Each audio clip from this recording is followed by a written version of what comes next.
Hi കൂട്ടുകാരെ, പുതിയൊരു വീഡിയോയിലേക്ക് എല്ലാവർക്കും സ്വാഗതം. അങ്ങനെ സത്യയെ കാണാൻ വേണ്ടി പപ്പി എത്തുകയാണ് കേട്ടോ. അപ്പോൾ ശാരദാമ്മയും ശാലിനിയും കൂടി സത്യയെ എന്ന് പറഞ്ഞ് വിളിച്ച് വരുന്നുണ്ട് കേട്ടോ. പക്ഷേ റൂമിൽ ചെന്ന് നോക്കുമ്പോൾ സത്യയെ കാണില്ല. അങ്ങനെ പപ്പിയും കൂടെയുണ്ട്. അപ്പോൾ ശാലിനി പറയുന്നുണ്ട്, സത്യമോൾ ഇതാ വന്നിരിക്കുന്നു, പപ്പിമോൾ ഇതാ വന്നിരിക്കുന്ന സത്യ, നീ എവിടെയാണ് എന്നിങ്ങനെ ചോദിക്കുന്നുണ്ട് കേട്ടോ. അങ്ങനെ കിടക്കുന്ന റൂമിൽ പോയി നോക്കുമ്പോൾ സത്യയെ എവിടെ കാണില്ല. അതോടുകൂടി എല്ലാവരും അങ്ങ് ടെൻഷനാവാണ് കേട്ടോ. പിന്നീട് സത്യയെ എല്ലാവരും തിരിഞ്ഞു നോക്കുകയാണ്. പപ്പിയും ശാരദാമ്മയും പറയുന്ന ശാലിനിയും ഒക്കെ തിരഞ്ഞു നോക്കണം. പക്ഷെ അവിടെ എങ്ങും കുഞ്ഞിനെ കാണുന്നില്ല കേട്ടോ. അതോടുകൂടി എല്ലാവരും ടെൻഷൻ ആവുമ്പോൾ ഉടൻ തന്നെ അവിടെ സത്യ എവിടെയെന്ന് പപ്പി ശാലിനിയോട് വെളിപ്പെടുത്തുക കേട്ടോ. ചേച്ചിയമ്മ, ഞാനൊരു കാര്യം പറയട്ടെ. എന്താ മോളെ?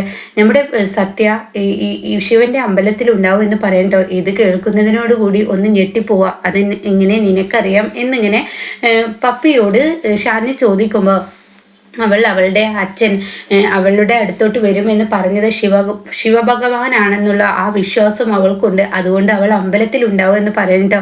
ഇത് കേട്ടുടനെ ശരിയാണ് മോളെ നീ പറഞ്ഞത്, നമുക്കിപ്പോൾ തന്നെ അവളുടെ അടുത്തോട്ട് പോവാം എന്ന് പറഞ്ഞിട്ട് ശാലിനി തൻ്റെ വണ്ടിയെടുത്ത് പെട്ടെന്ന് അമ്പലത്തിലോട്ട് പോവാണ് കേട്ടോ. ഇതേ സമയം ശാരദാമ്മ, ഈശ്വര, ഇതൊക്കെ എവിടെ എത്തിച്ചേരുവാണാവോ, എന്തൊക്കെയാണാവോ ഈ വീട്ടിൽ സംഭവിക്കാൻ പോകുന്നത് എന്ന് ശാരദാമ്മ പറയുന്നുണ്ട് കേട്ടോ. അങ്ങനെ സത്യയെ കാണാൻ വേണ്ടി പപ്പിയെയും കൂട്ടി ശാലിനി അമ്പലത്തിലെത്തുമ്പോൾ കാണുന്ന കാഴ്ച, അമ്പലനടയിൽ ശിവഭഗവാന്റെ അടുത്ത് നിന്ന് കരഞ്ഞുകൊണ്ട് പ്രാർത്ഥിക്കുന്ന സത്യയെ ആയിരിക്കും കേട്ടോ. സത്യ പറയുന്ന വാക്കുകളും ഓരോന്നും ശാലിനിയുടെയും പപ്പയുടെയും നെഞ്ചി തിറക്കാണ്. ഭഗവാൻ തന്നെയല്ലേ എൻ്റെ അടുത്തോട്ട് എൻ്റെ അച്ഛൻ വരുമെന്ന് പറഞ്ഞത്. ഇന്നേക്ക് 2 ദിവസമായി എൻ്റെ അച്ഛനെ കാണുന്നില്ല.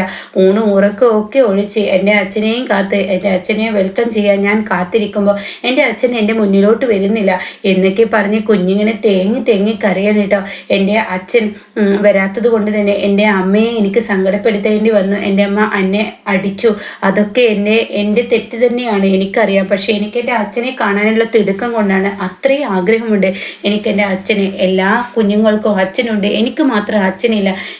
ഒന്നും വേണ്ട, എൻ്റെ അച്ഛൻ്റെ പേര് അല്ലെങ്കിൽ എൻ്റെ അച്ഛൻ്റെ രൂപം, എൻ്റെ അച്ഛൻ എവിടെ എന്നെങ്കിലും, അല്ലെങ്കിൽ എൻ്റെ അച്ഛൻ്റെ ശബ്ദം ഇതെങ്കിലും എനിക്ക് കേട്ടാൽ മതി എന്നൊക്കെ പറഞ്ഞിട്ട് സത്യം എങ്ങനെ ശിവഭഗവാന്റെ മുന്നിൽ നിന്നിങ്ങനെ കരയട്ടോ. ഈശ്വര, നീ എന്നെ കൈവിടില്ല എന്നൊരു വിശ്വാസം എനിക്കുണ്ട് എന്ന് പറയുമ്പോൾ ശാലിനിയും പപ്പി എത്തിയിരിക്കുന്നു. അവർ ഈ വാക്കുകൾ കേൾക്കണം. ശാലിനി, സത്യേ, നീ എന്തായി കാണിക്കുന്നത്?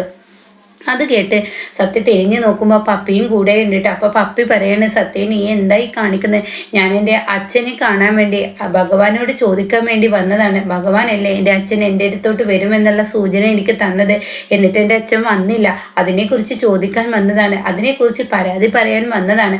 അത് കേൾക്കുന്ന ശാലിനി, എന്താ മോളെ നീ കാണിക്കുന്നതെന്ന് പറഞ്ഞ് കുഞ്ഞിനെ അങ്ങ് തൊട്ട് നോക്കുമ്പോൾ തീ പൊള്ളുന്ന പൊള്ളലാണ് കേട്ടോ. സത്യക്ക് അത്രയും പനിയാണ്, ശക്തമായി പനിക്കുന്നു. പിന്നീട് കുഞ്ഞിനെ പിടിച്ചതും കുഞ്ഞ് തലകറങ്ങി ശാലിനിയുടെ കൈകളിൽ അങ്ങ് വീഴുന്നു കേട്ടോ.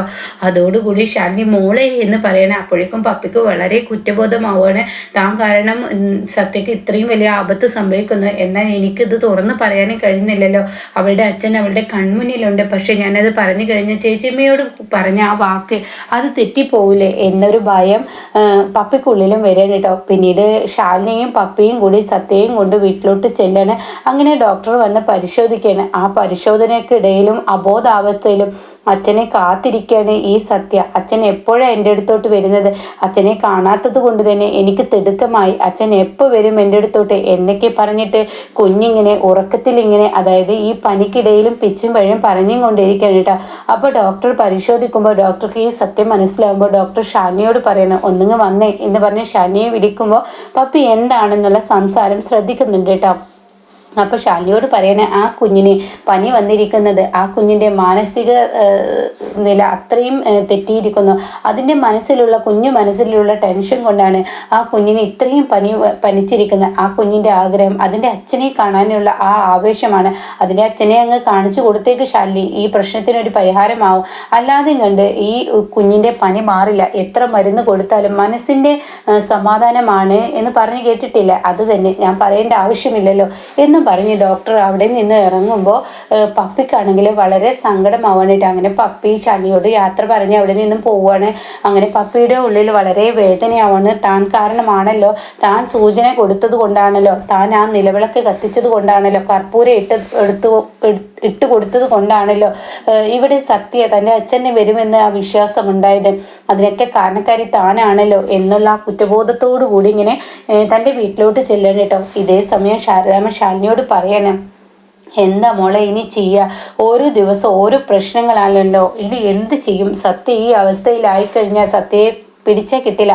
അവൾക്ക് ഒരു തവണ ഫിക്സ് വന്നതാണ്. ഇനിയും കൂടുതൽ പനിച്ചു കഴിഞ്ഞാൽ അവളെ കൈവിട്ടു പോകുമോ എന്നൊരു പേടി. അമ്മേ എന്താ ഈ പറയുന്നത്?